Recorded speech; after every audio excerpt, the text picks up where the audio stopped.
नमस्कार दर्शक बंधु। आज हूँ 11 मार्च 2025 मंगलवार और आज मु आपणों नहीं आसी देश विदेशर किसी गुरुत्वपूर्ण खबर। तेणु चलतु सेगुड़िक उपर नजर पकाइबा। नंबर 1, केंद्र सरकार बैन कले 18 OTT प्लाटफर्म। OTT प्लाटफर्म गुड़िक जेते सहज मनोरंजनर विकल्प उपलब्ध कराउछि सेतिकी बेगरे अश्लीलता मध्य व्यापुछि। एभली परिस्थिति रे भारत सरकार अश्लील कंटेंट पब्लिश करुथिबा अनेक OTT प्लाटफर्म विरोध रे कार्यानुष्ठान ग्रहण करिसेंती एवं 18टी ऐप को संपूर्ण भावे निषिद्ध करिसेंती। नंबर 2, ठप हेला X server down. Social media platform X पुणी थरे डाउन होईछि। पोस्ट एक्सेस करि पारु नाहांती हजार हजार यूजर्स। सोमवार दिन एक्स 2 थर डाउन होई सारिलाणी। यूजर्स माने निज अकाउंट रे लॉग इन करिवारे असुविधार सम्मुखीन होउछंती।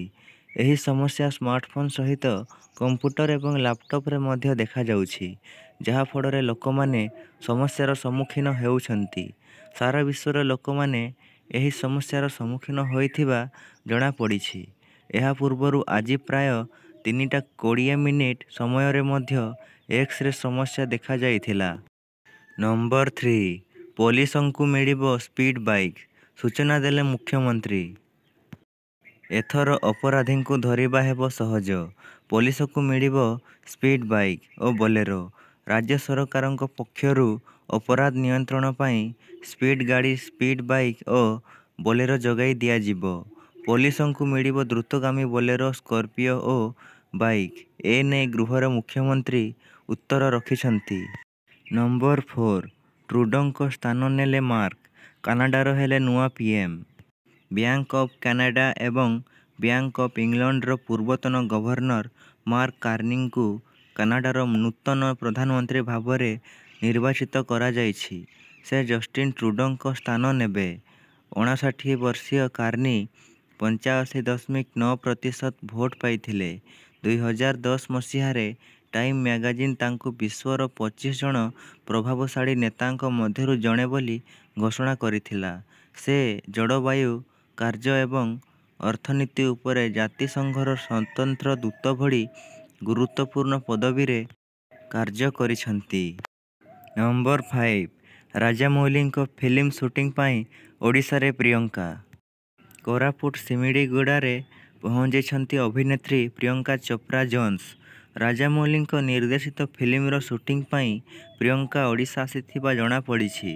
ତଳମାଳି ପାହାଡ଼ ପାଦଦେଶରେ ଚାଲିଛି ପାନ୍ ଇଣ୍ଡିଆନ୍ ଫିଲ୍ମର ସୁଟିଂ, ଯେଉଁଥିରେ ସାଉଥ୍ ସୁପରଷ୍ଟାର ମହେଶ ବାବୁ ମଧ୍ୟ ଅଭିନୟ କରୁଛନ୍ତି। ମହେଶ ବାବୁଙ୍କ ସହ ସୁଟିଂ ଚାଲିଥିଲା ବେଳେ ଆଜି ପ୍ରିୟଙ୍କା ଆସିଛନ୍ତି। ପ୍ରିୟଙ୍କା ପ୍ରସିଦ୍ଧ ନିର୍ଦ୍ଦେଶକ SS ରାଜାମୌଲୀଙ୍କ ବହୁ ପ୍ରତୀକ୍ଷିତ ଚଳଚ୍ଚିତ୍ର SSME 29ର ଏକ ଅଂଶ। ବର୍ତ୍ତମାନ ପ୍ରିୟଙ୍କାଙ୍କୁ ଓଡ଼ିଶା ବିମାନ ବନ୍ଦରରେ ଦେଖିବାକୁ ମିଳିଛି। ସେ ଫିଲ୍ମର ସୁଟିଂ ପାଇଁ ପହଞ୍ଚିଛନ୍ତି। ନମ୍ବର 6, ଘରୋଇ ମହାକାଶ ଯାନ ଉଡ଼ାଇବାର ପ୍ରସ୍ତୁତିରେ ଏହି ଭାରତୀୟ କମ୍ପାନୀ। ଭାରତର ଲକ୍ଷ୍ୟ ଆଗାମୀ 10 ବର୍ଷରେ ଦେଶର ବାଣିଜ୍ୟିକ ମହାକାଶ କ୍ଷେତ୍ରର ମୂଲ୍ୟ $44 ବିଲିୟନ ପର୍ଯ୍ୟନ୍ତ ବଢ଼ାଇବା। ଦେଶରେ ଦଶକ ଧରି ଇସ୍ରୋ ହିଁ ମହାକାଶ କ୍ଷେତ୍ରରେ ଏକାକୀ କାମ କରୁଛି, କିନ୍ତୁ ନିକଟରେ ଘରୋଇ କମ୍ପାନୀ ମଧ୍ୟ ସକ୍ରିୟ ହୋଇଛି। ଭାରତୀୟ କମ୍ପାନୀ ଲାର୍ସନ୍ ଆଣ୍ଡ ଟୁବ୍ରୋ କହିଛି ସେ ଏରୋସ୍ପେସ୍ କ୍ଷେତ୍ରରେ ନିଜର କାରବାରର ବିସ୍ତାର କରିବାକୁ ଯୋଜନା ତିଆରି କରୁଛି। ସ୍ପେସ୍ ଟେକ୍ରେ ଘରୋଇ କମ୍ପାନୀର ବଢ଼ୁଥିବା ଭୂମିକା ତାମିଲନାଡୁର କୋଏମ୍ବାଟୁର ସ୍ଥିତ ଲାନ୍ସର୍ସ ଏବଂ ଟୁବ୍ରୋର କାରଖାନାରେ ସରକାରୀ କମ୍ପାନୀ ହିନ୍ଦୁସ୍ତାନ ଏରୋନଟିକ୍ସ ଲିମିଟେଡ୍ ହାଲ ସହ ପାର୍ଟନରସିପ୍ରେ ଏକ ଉପଗ୍ରହ ଉତ୍କ୍ଷେପଣ ଯାନ PSLVର ନିର୍ମାଣ କରାଯାଉଛି। ଏହା ଭାରତର ପ୍ରଥମ ଘରୋଇ ନିର୍ମିତ PSLV। ଏହି PSLV ଦେଶର ରାଷ୍ଟ୍ରୀୟ ମହାକାଶ ଏଜେନ୍ସି, ଭାରତୀୟ ମହାକାଶ ଅନୁସନ୍ଧାନ ସଂଗଠନ ଇସ୍ରୋର ଉତ୍କ୍ଷେପଣ କାର୍ଯ୍ୟକ୍ରମରେ ବହୁତ ଗୁରୁତ୍ୱ ବହନ କରେ। ଚନ୍ଦ୍ରର ଅନ୍ଧାର ଥିବା କୋଣ ବିଷୟରେ ରିସର୍ଚ୍ଚ କରିବ। ଏହାଛଡ଼ା ଲାନ୍ସର୍ସ ଆଣ୍ଡ ଟୁବ୍ରୋ ଅନ୍ୟ ଇସ୍ରୋ ମହାକାଶ କାର୍ଯ୍ୟକ୍ରମ ପାଇଁ ମଧ୍ୟ ଉପକରଣ ତିଆରି କରୁଛି। ନମ୍ବର 7 ଏୟାର ଇଣ୍ଡିଆ ବିମାନକୁ ଧମକପୂର୍ଣ୍ଣ ଚିଠି। ମୁମ୍ବାଇର ନ୍ୟୁୟର୍କ ଯିବା ରାସ୍ତାରୁ ଅଧାରୁ ଫେରିଲା। ଏୟାର ଇଣ୍ଡିଆ ବିମାନକୁ ଧମକପୂର୍ଣ୍ଣ ଚିଠି। ଏୟାର ଇଣ୍ଡିଆର ଏକ ବିମାନ ମୁମ୍ବାଇରୁ ନ୍ୟୁୟର୍କ ଯିବାର ଥିଲା, କିନ୍ତୁ ମଝି ରାସ୍ତାରୁ ବିମାନ ପୁଣି ମୁମ୍ବାଇ ଫେରି ଆସିଛି। କାରଣ ବିମାନରେ ବୋମା ଆତଙ୍କ ଥିବାରୁ ପାଇଲଟଙ୍କୁ ତାଙ୍କ ରୁଟ୍ ପରିବର୍ତ୍ତନ କରିବାକୁ ପଡ଼ିଲା। ଯେତେବେଳେ ଏୟାର ଇଣ୍ଡିଆର ବୋଇଂ 350 ବିମାନ ଆଜରବାଇଜାନ ଉପରେ ଉଡ଼ୁଥିଲା, ସେତେବେଳେ ବିମାନର କ୍ରୁ ସଦସ୍ୟମାନେ ଏହି ଧମକ ପାଇଥିଲେ। ବିମାନଟି ମୁମ୍ବାଇ ଫେରିବା ପରେ ବୋମା ଚିହ୍ନଟ ପ୍ରକ୍ରିୟା ଆରମ୍ଭ ହୋଇଥିଲା। ତଥାପି ଏପର୍ଯ୍ୟନ୍ତ ତଦନ୍ତରେ କିଛି ବାହାରି ନାହିଁ। ଯଦି ସୂତ୍ରଗୁଡ଼ିକ ବିଶ୍ୱାସ କରାଯାଏ, ତେବେ ଏହା କେବଳ ଏକ ମିଥ୍ୟା ଧମକ ଥିଲା। ନମ୍ବର 8 ଚାରି କମ୍ପାନୀକୁ କଳା ତାଲିକାଭୁକ୍ତ କଲେ ରାଜ୍ୟ ସରକାର। ଗତ କିଛି ବର୍ଷ ମଧ୍ୟରେ ଓଡ଼ିଶାରେ ନକଲି ଔଷଧର ଏକ ବଡ଼ ବୃଦ୍ଧି ଘଟିଛି।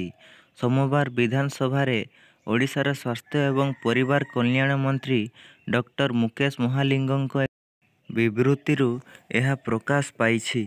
ରିପୋର୍ଟ ଅନୁଯାୟୀ ଉତ୍ତରପ୍ରଦେଶ, ମଧ୍ୟପ୍ରଦେଶ, କୋଲକାତା ଏବଂ ହାଇଦ୍ରାବାଦ ଭଳି ଅନ୍ୟ ସ୍ଥାନରୁ ନକଲି ଔଷଧ ଯୋଗାଣ କରାଯାଇଥିଲା। ରାଜ୍ୟରେ ନକଲି ଔଷଧ ଯୋଗାଣ ରୋକିବା ପାଇଁ ପଦକ୍ଷେପ ସ୍ୱରୂପ ସରକାର ଏପର୍ଯ୍ୟନ୍ତ 4ଟି ଯୋଗାଣକାରୀଙ୍କୁ କଳା ତାଲିକାଭୁକ୍ତ କରିଛନ୍ତି। କଳା ତାଲିକାଭୁକ୍ତ ଔଷଧ ସଂସ୍ଥାଗୁଡ଼ିକ ହେଲେ ଏଲ୍.ଏ. Cameo PVT LTD. Kolkata Swaroop pharmaceutical private limited, Uttar Pradesh LVES. Drugs India private limited, Madhya Pradesh ଏବଂ ଆଲାଏନ୍ସ ବାୟୋଟେକ୍, ହାଇଦ୍ରାବାଦ ବୋଲି ସେ କହିଛନ୍ତି। ନମ୍ବର 9 ଶାସକ ବିରୋଧୀ ହଟ୍ଟଗୋଳ ପାଇଁ ଚାଲିପାରୁନି ଗୃହ। ସର୍ବଦଳୀୟ ବୈଠକ ଆହ୍ୱାନ କଲେ ବାଚସ୍ପତି। ବିଧାନସଭାକୁ ସ୍ୱାଭାବିକ କରିବାକୁ ସର୍ବଦଳୀୟ ବୈଠକ ଆହ୍ୱାନ। ସର୍ବଦଳୀୟ ବୈଠକ ଆହ୍ୱାନ କଲେ ବାଚସ୍ପତି। ଗୃହକୁ ଅଧଘଣ୍ଟାଏ ମୁଲତବୀ ରଖି ସର୍ବଦଳୀୟ ବୈଠକ ଡାକିଲେ। ଶାସକ ବିରୋଧୀ ହଟ୍ଟଗୋଳ ପାଇଁ ଚାଲିପାରୁନି ଗୃହ। ମୁଖ୍ୟମନ୍ତ୍ରୀ ମୋହନ ଚରଣ ମାଝୀ ବିଧାନସଭାରେ ପ୍ରକାଶ କରିଛନ୍ତି ଯେ 10 ବର୍ଷ ମଧ୍ୟରେ ରାଜ୍ୟରେ ପାନ ମସଲା, ଗୁଟ୍ଖା ଏବଂ ତମ୍ବାଖୁରୁ 6,559 କୋଟି ଟଙ୍କା ଟିକସ ଆଦାୟ ହୋଇଛି। ବୃଦ୍ଧି ପାଉଥିବା ରାଜସ୍ୱ ପାନ ମସଲା, ଗୁଟ୍ଖା ଏବଂ ତମ୍ବାଖୁର ଅଧିକ ବ୍ୟବହାରକୁ ସୂଚିତ କରୁଛି, ଯାହା ସ୍ୱାସ୍ଥ୍ୟ ଚିନ୍ତାକୁ ବୃଦ୍ଧି କରୁଛି। ସୋମବାର ବିଧାୟକ ଟଙ୍କଧର ତ୍ରିପାଠୀଙ୍କର ଏକ ପ୍ରଶ୍ନର ଉତ୍ତର ଦେଇ ବିଧାନସଭାରେ ମୁଖ୍ୟମନ୍ତ୍ରୀ ମୋହନ ମାଝୀ ଏହି ତଥ୍ୟ ଉପସ୍ଥାପନ କରିଛନ୍ତି। ରାଜ୍ୟରେ ପାନ ମସଲା ଏବଂ ଗୁଟ୍ଖା ଉତ୍ପାଦରୁ ଟିକସ ସଂଗ୍ରହରେ ବାର୍ଷିକ ହାରରେ ନିରନ୍ତର ବୃଦ୍ଧି ଘଟୁଛି। ନମ୍ବର 10 ଏହି ଦେଶରେ କାୟା ବିସ୍ତାର କରୁଛି ଇବୋଲା ଭାଇରସ। କାୟା ବିସ୍ତାର କରୁଛି ଇବୋଲା ଭାଇରସ। ଏହି ଭାଇରସ ମନୁଷ୍ୟ ଏବଂ ଅନ୍ୟ ପ୍ରାଣୀମାନଙ୍କୁ ପ୍ରଭାବିତ କରେ। ଇବୋଲା ଭାଇରସ ଦ୍ୱାରା ହେଉଥିବା ରୋଗକୁ ଇବୋଲା ହାର୍ମୋରେଜିକ୍ ଫିଭର (ଇଭିଡି) ମଧ୍ୟ କୁହାଯାଏ। ଇବୋଲା ଏକ ବିରଳ କିନ୍ତୁ ମାରାତ୍ମକ ରୋଗ। ବିଶେଷ କରି ଆଫ୍ରିକାର କିଛି ଅଞ୍ଚଳରୁ ଏହି ରୋଗର ଆରମ୍ଭ ହୋଇଥିଲା। ଏହି ଭାଇରସ ଲକ୍ଷଣ ଆରମ୍ଭ ହେଲେ ଡାକ୍ତରଙ୍କ ପରାମର୍ଶ ନେବା ଉଚିତ। ଏହି ଭାଇରସର ଲକ୍ଷଣ ହେଉଛି ଗୁରୁତର ମୁଣ୍ଡବିନ୍ଧା, ମାଂସପେଶୀ ଯନ୍ତ୍ରଣା, ଗଳା ଯନ୍ତ୍ରଣା, ଚର୍ମ ତଳେ ଲାଲ ଫୋଟକା କିମ୍ବା ରକ୍ତଦାଗ, କ୍ଳାନ୍ତି ଏବଂ ଦୁର୍ବଳତା, ଭୋକ ହ୍ରାସ, ବାନ୍ତି, ଝାଡ଼ା ଏହି ଭାଇରସର ଲକ୍ଷଣ। ନମ୍ବର 11 ରାଜ୍ୟରେ ଏହି 2 ଦିନ ବଢ଼ିବ ତାତି। ସତର୍କ ସୂଚନା ଜାରି କଲା ପାଣିପାଗ ବିଭାଗ। ରାଜ୍ୟରେ ଡହ ଡହ ଖରା ସହ ତାତି କଲବଲ କରୁଛି। ଗତ 3ରୁ 4 ଦିନ ହେବ ତାତି ସାମାନ୍ୟ କମ୍ ଥିବା ବେଳେ ସୋମବାରଠାରୁ ପୁଣି ତାତି ବଢ଼ିଛି।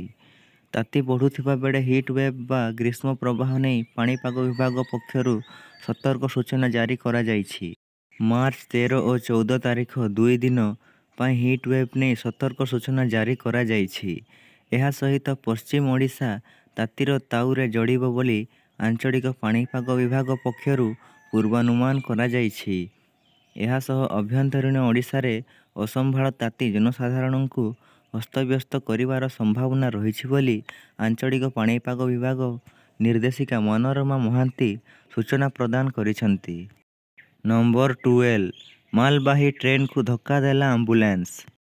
ରାୟଗଡ଼ାଠାରେ କୋରାପୁଟ ଦେଇ ମାଲକାନଗିରି ଯାଉଥିବା କେଆର୍ ରେଳ ଲାଇନ୍ରେ ଅନନ୍ତ ଚକ୍ଷୁ ଚିକିତ୍ସାଳୟର ଆମ୍ବୁଲାନ୍ସକୁ ମାଲବାହୀ ଟ୍ରେନ୍ ଧକ୍କା ଦେଇଥିବା ଜଣାପଡ଼ୁଛି।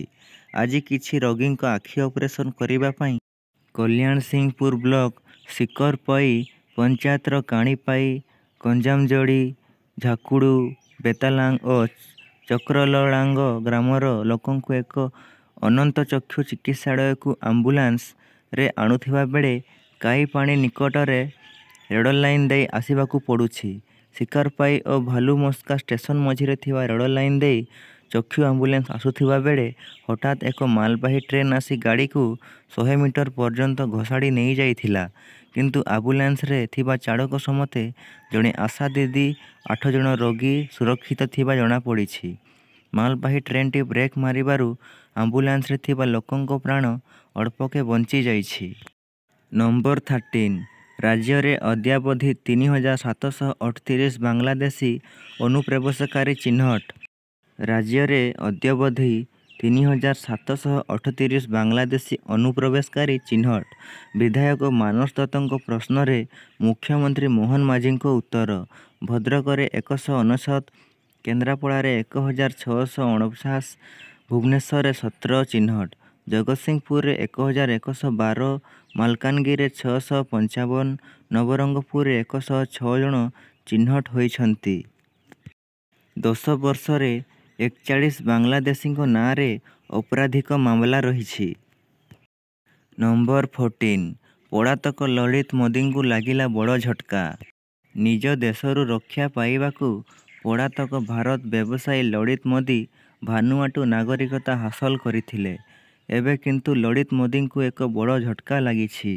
ସେଠାକାର ପ୍ରଧାନମନ୍ତ୍ରୀ ଜୋଥାମ ନାପାଡ ଲଳିତ ମୋଦିଙ୍କୁ ଦିଆଯାଇଥିବା ପାସପୋର୍ଟ ବାତିଲ କରିବାକୁ ନାଗରିକତା କମିଶନକୁ ନିର୍ଦ୍ଦେଶ ଦେଇଛନ୍ତି। ଦୈନିକ ଖବରକାଗଜ ଭାନୁଆଟୁ ଡେଲି ପୋଷ୍ଟ ଏହାର ଫେସବୁକ୍ ପୋଷ୍ଟରେ ଏକ ସମ୍ପର୍କିତ ସୂଚନା ଦେଇଛି। ଦାବି କରାଯାଇଥିଲା ଯେ ଭାନୁଆଟୁ ପରେ ଜାଣିବାକୁ ପାଇଲା ଯେ ଲଳିତ ମୋଦି ଜଣେ ପଳାତକ ଭାରତୀୟ ବ୍ୟବସାୟୀ, ଯାହା କାରଣରୁ ଏହି ନିଷ୍ପତ୍ତି ନିଆଯାଇଥିଲା। ଲଳିତ ମୋଦି ମାର୍ଚ୍ଚ 7 ତାରିଖରେ ତାଙ୍କର ଭାରତୀୟ ପାସପୋର୍ଟ ଫେରାଇବା ପାଇଁ ଆବେଦନ କରିଥିଲେ ଏବଂ ପରେ ବୈଦେଶିକ ମନ୍ତ୍ରାଳୟ ମଧ୍ୟ ଏହାକୁ ନିଶ୍ଚିତ କରିଥିଲା। ଲଳିତ ମୋଦି 2010 ମସିହାରେ ଭାରତ ଛାଡ଼ି ଲଣ୍ଡନରେ ରହୁଛନ୍ତି। ନମ୍ବର 15 ମାର୍ଚ୍ଚ 19 ୟୁଟ୍ୟୁବ୍ ଆଣିବ ନୂଆ ନିୟମ, ଭୁଲ କଲେ ବ୍ଲକ୍ ହେବ ଆକାଉଣ୍ଟ। ୟୁଟ୍ୟୁବ୍ ଅନଲାଇନ୍ ଜୁଆ ବିଷୟବସ୍ତୁ ବିରୋଧରେ ନିୟମ କଠୋର କରିଛି। କମ୍ପାନୀର ନୂତନ ନିୟମ 19 ମାର୍ଚ୍ଚରୁ ଲାଗୁ ହେବାକୁ ଯାଉଛି। ଏହାପରେ ଯେଉଁ କ୍ରିଏଟରମାନେ ଅଣପ୍ରମାଣିତ ଜୁଆ ଆପ୍ ଏବଂ ୱେବସାଇଟ୍ ଗୁଡ଼ିକୁ ପ୍ରୋତ୍ସାହିତ କରିବେ, ସେମାନଙ୍କ ଆକାଉଣ୍ଟଗୁଡ଼ିକୁ ବ୍ଲକ୍ କରାଯିବ। ଏହା ସହିତ ସେହି କ୍ରିଏଟରମାନଙ୍କ ବିରୋଧରେ ମଧ୍ୟ କଠୋର କାର୍ଯ୍ୟାନୁଷ୍ଠାନ ନିଆଯିବ, ଯେଉଁମାନେ ସେମାନଙ୍କ ବିଷୟବସ୍ତୁରେ ଏପରି ଜୁଆ ସେବା କିମ୍ବା ଆପ୍ସର ଲୋଗୋ ଦେଖାନ୍ତି, ଯାହାକୁ ଗୁଗଲ ଦ୍ୱାରା ଅନୁମୋଦନ କରାଯାଇ ନାହିଁ। ଏହି ନିୟମଗୁଡ଼ିକ ଆସନ୍ତା ସପ୍ତାହରୁ କାର୍ଯ୍ୟକାରୀ ହେବ। ନମ୍ବର 16 5 ବର୍ଷରେ 72 ଛାତ୍ରଛାତ୍ରୀଙ୍କ ଆତ୍ମହତ୍ୟା। ଗତ 5 ବର୍ଷରେ ସରକାରୀ ଓ ବେସରକାରୀ ସ୍କୁଲରେ 72 ଛାତ୍ରଛାତ୍ରୀଙ୍କ ଆତ୍ମହତ୍ୟା କରିଛନ୍ତି। ବିଭିନ୍ନ କାରଣ ପାଇଁ ଛାତ୍ରଛାତ୍ରୀ ଆତ୍ମହତ୍ୟା କରିଛନ୍ତି। ଆଜି ପ୍ରଶ୍ନକାଳରେ 2020 ମସିହାରୁ କେତେ ଛାତ୍ରଛାତ୍ରୀ ଆତ୍ମହତ୍ୟା କରିଛନ୍ତି ବୋଲି ପ୍ରଶ୍ନ କରିଥିଲେ ବାରବାଟୀ ବିଧାୟିକା ସୋଫିଆ ଫର୍ଦୋସ। ଏହି ପ୍ରଶ୍ନର ଉତ୍ତର ଦେଇ ମୁଖ୍ୟମନ୍ତ୍ରୀ ମୋହନ ଚରଣ ମାଝୀ କହିଛନ୍ତି, ଗତ 5 ବର୍ଷ ସରକାରୀ, ବେସରକାରୀ ସ୍କୁଲ ଏବଂ କଲେଜରେ ମୋଟ 72 ଜଣଙ୍କ ଛାତ୍ରଛାତ୍ରୀ ଆତ୍ମହତ୍ୟା କରିଛନ୍ତି। ତେବେ ବିଭିନ୍ନ କାରଣରୁ ଛାତ୍ରଛାତ୍ରୀ ଆତ୍ମହତ୍ୟା କରିଛନ୍ତି। ତେବେ ମାନସିକ ଚାପ, ମାନସିକ ଅସନ୍ତୁଳନ, ଫୋନ୍ ବ୍ୟବହାର, ସାଙ୍ଗସାଥୀଙ୍କ ସହ ଭୁଲ ବୁଝାମଣା, ସେହିପରି ପ୍ରେମ, ପାରିବାରିକ ସମସ୍ୟା ପାଇଁ ପିଲାମାନେ ଆତ୍ମହତ୍ୟା କରିବା ପାଇଁ ପଛାଉନାହାନ୍ତି। ତେବେ ସଠିକ୍ କାଉନ୍ସେଲିଂ କରିବା ଉପରେ ଗୁରୁତ୍ୱ ଦିଆଯାଉଛି। ଆଗକୁ ପିଲାଙ୍କ ସମସ୍ୟା ଉପରେ ଗୁରୁତ୍ୱ ଦିଆଯିବ। ମାନସିକ ଚାପ ଉପରେ ଗୁରୁତ୍ୱ ଦିଆଯିବା ନେଇ ମୁଖ୍ୟମନ୍ତ୍ରୀ ସୂଚନା ଦେଇଛନ୍ତି। ନମ୍ବର 17 ଧର୍ମେନ୍ଦ୍ର ଷ୍ଟାଲିନ ମୁହାଁମୁହିଁ। ତାମିଲନାଡୁ ମୁଖ୍ୟମନ୍ତ୍ରୀ ଏମ୍.କେ. ଷ୍ଟାଲିନ୍ ସୋମବାର ଦିନ କେନ୍ଦ୍ରମନ୍ତ୍ରୀ ଧର୍ମେନ୍ଦ୍ର ପ୍ରଧାନଙ୍କ ବିବୃତିର ଜବାବ ଦେଇ ଅହଂକାରୀ କହିଛନ୍ତି। ଏହା ପୂର୍ବରୁ କେନ୍ଦ୍ରମନ୍ତ୍ରୀ ତାମିଲନାଡୁ ସରକାରଙ୍କୁ ବେଇମାନ କହିଥିଲେ। ଲୋକସଭାରେ କେନ୍ଦ୍ରମନ୍ତ୍ରୀ ଧର୍ମେନ୍ଦ୍ର ପ୍ରଧାନ ତାମିଲନାଡୁରେ ପିଏମ୍ ସ୍କୁଲ ଫର୍ ରାଇଜିଂ ସ୍କିମରେ ମାମଲାକୁ ନେଇ ତାମିଲନାଡୁ ସରକାରଙ୍କୁ ଟାର୍ଗେଟ କରିଥିଲେ। ଏଥିସହ ଧର୍ମେନ୍ଦ୍ର ଷ୍ଟାଲିନ୍ଙ୍କୁ କହିଥିଲେ ଯେ ବେଇମାନ। ଶିକ୍ଷାମନ୍ତ୍ରୀ କହିଥିଲେ ଯେ ଏମ୍.କେ. ଷ୍ଟାଲିନ୍ ପିଲାଙ୍କ ଭବିଷ୍ୟତ ସହ ଖେଳୁଛନ୍ତି। ପୂର୍ବରୁ କେନ୍ଦ୍ରମନ୍ତ୍ରୀ ତାମିଲନାଡୁ ସରକାରଙ୍କୁ ବେଇମାନ ବୋଲି କହିଥିଲେ। ଏହି ପ୍ରସଙ୍ଗରେ MK. Stalin social media platform ଏକ୍ସରେ ତାମିଲ ଭାଷାରେ ପୋଷ୍ଟ କରି ଧର୍ମେନ୍ଦ୍ର ପ୍ରଧାନଙ୍କୁ ଅହଂକାରୀ ବୋଲି କହିଥିଲେ। ଷ୍ଟାଲିନ୍ ଲେଖିଛନ୍ତି, ସେ ଜଣେ ଅହଂକାରୀ ରାଜା ପରି କଥା କହୁଥିଲେ ଏବଂ ଏହା କରି ସେ ତାମିଲନାଡୁର ଲୋକମାନଙ୍କୁ ଅପମାନିତ କରିଛନ୍ତି। ଜଣେ କେନ୍ଦ୍ରମନ୍ତ୍ରୀ ଭାବରେ ତାଙ୍କୁ ଶୃଙ୍ଖଳିତ ଭାବରେ ଆଚରଣ କରିବା ଉଚିତ। ନମ୍ବର 18 ଖୁବ୍ ଶୀଘ୍ର ଘୋଷଣା ହେବ ବିଜେପି ନୂଆ ରାଜ୍ୟ ସଭାପତି ନାଁ। ଖୁବ୍ ଶୀଘ୍ର ଘୋଷଣା ହେବ ଭାଜପା ନୂଆ ରାଜ୍ୟ ସଭାପତି ନାଁ। ଏ ନେଇ ଭାଜପା ରାଷ୍ଟ୍ରୀୟ ସାଧାରଣ ସମ୍ପାଦକ ତରୁଣ ଚୁଗ ସୂଚନା ଦେଇଛନ୍ତି। ତେବେ ଏ ନେଇ ଗୁରୁତ୍ୱପୂର୍ଣ୍ଣ ବୈଠକ ସୋମବାର ବସିଥିଲା। ଆଲୋଚନା ମଧ୍ୟ ହୋଇଥିଲା। ତେବେ ଖୁବ୍ ଶୀଘ୍ର ନାଁ ଘୋଷଣା ହେବ ବୋଲି ସେ କହିଛନ୍ତି। ସେପଟେ ସଭାପତି ରେସ୍ରେ ମନମୋହନଙ୍କ ସହିତ ରାଜ୍ୟ ଉପସଭାପତି ଗୋଲକ ମହାପାତ୍ର, ସାଧାରଣ ସମ୍ପାଦକ ଶାରଦା ଶତପଥୀଙ୍କ ନାଁ ଆଗରେ ରହିଛି। ତେବେ 15 ମାର୍ଚ୍ଚ ପୂର୍ବରୁ ସଭାପତି ନିର୍ବାଚନ ଶେଷ ହେବ ବୋଲି କୁହାଯାଇଛି। ନମ୍ବର 19 ଅର୍ଥମନ୍ତ୍ରୀ ଆଗତ କଲେ ଅତିରିକ୍ତ 51,462 କୋଟି ଟଙ୍କାର ଖର୍ଚ୍ଚ ଦାବି। ଚଳିତ ଆର୍ଥିକ ବର୍ଷରେ ଅତିରିକ୍ତ 51,462 କୋଟି ଟଙ୍କା ଖର୍ଚ୍ଚ କରିବାକୁ ସରକାର ଆଜି ସାଂସଦର ଅନୁମୋଦନ ଲୋଡ଼ିଛନ୍ତି। ଅର୍ଥମନ୍ତ୍ରୀ ନିର୍ମଳା ସୀତାରମଣ ଆଜି ଲୋକସଭାରେ ଅନୁଦାନ ଦାବିର ଦ୍ୱିତୀୟ ବ୍ୟାଚ୍ ଉପସ୍ଥାପନ କରିଛନ୍ତି। ସରକାର ଚାହୁଁଥିବା ମୋଟ ଅତିରିକ୍ତ ଖର୍ଚ୍ଚ 6,78,508 କୋଟି ଟଙ୍କାରୁ ଅଧିକ ହୋଇଥିବା ବେଳେ ସେଥିରୁ 6,27,044 କୋଟି ଟଙ୍କା ସଞ୍ଚୟ ଓ ରସିଦ ସହ ମେଳ ଖାଇବା ଆବଶ୍ୟକ। ଅତିରିକ୍ତ ବ୍ୟୟ ମଧ୍ୟରେ ସାର ସବସିଡି ବାବଦରେ 12,000 କୋଟି ଟଙ୍କା ଏବଂ ୟୁନିଫାଏଡ୍ ପେନ୍ସନ ଯୋଜନା ସମେତ ସରକାରୀ କର୍ମଚାରୀଙ୍କ ପେନ୍ସନ ବାବଦରେ 13,449 କୋଟି ଟଙ୍କା ରହିଛି। ମୋଟ ଖର୍ଚ୍ଚ ମଧ୍ୟରେ 8,476 କୋଟି ଟଙ୍କାର ପ୍ରତିରକ୍ଷା ପେନ୍ସନ ଏବଂ ଦୂରସଞ୍ଚାର ବିଭାଗ ପାଇଁ 5,322 କୋଟି ଟଙ୍କା ଖର୍ଚ୍ଚ କରାଯାଇଛି। ନମ୍ବର 20 ଆଇପିଏଲ୍ରେ ମଦ୍ୟପାନ ଏବଂ ତମାଖୁର ପ୍ରଚାର ବ୍ୟାନ୍। ଆଇପିଏଲ୍ 18ତମ ସଂସ୍କରଣ ମାର୍ଚ୍ଚ 22ରୁ ଆରମ୍ଭ ହେବାକୁ ଯାଉଛି। ଏହି ଟୁର୍ଣ୍ଣାମେଣ୍ଟଟି ହୋମ୍ ଏବଂ ଆୱେ ଫର୍ମାଟରେ ଖେଳାଯିବ, ଯାହା ପାଇଁ ସମସ୍ତ ଦଳ ନିଜ ନିଜ ସ୍ତରରେ ପ୍ରସ୍ତୁତି ଆରମ୍ଭ କରିସାରିଛନ୍ତି।